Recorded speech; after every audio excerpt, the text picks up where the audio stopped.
Now let us change these numbers that are in standard form to decimal fraction. You can feel free to pause this video and then try this yourself. Then you can compare your answers to the solution gotten at the end of this video to see how well you have done. Solution. For question A, we have 3.33 times 10 raised to the power of negative 4.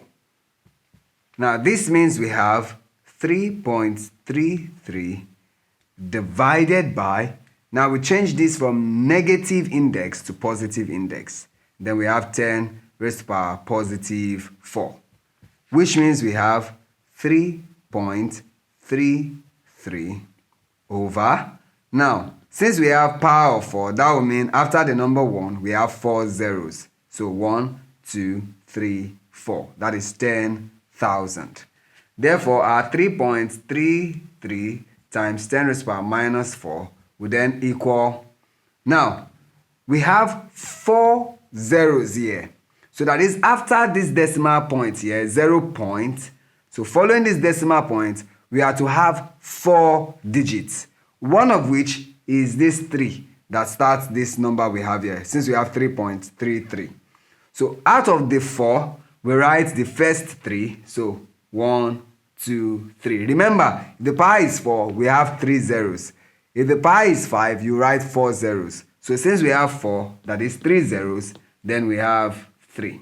Now what follows this will be the numbers after this decimal point. So then we have 3, 3. So therefore 3.33 times 10 raised to the power minus 4 would give us 0.000333.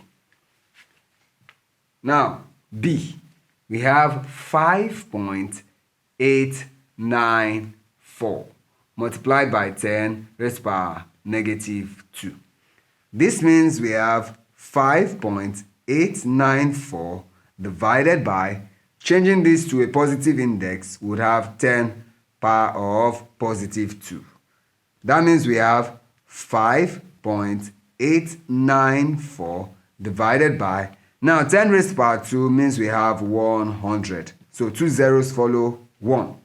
Therefore, our 5.894 times 10 raised to the power minus 2 will then give us, now recall, we have power of 2, meaning we have 2 zeros. So of the 2, we are only going to write 1, and then the second digit will be 5. So we'll have 0 point. Now we write 0, then 5. Because we have 2 zeros there, so 0, 5.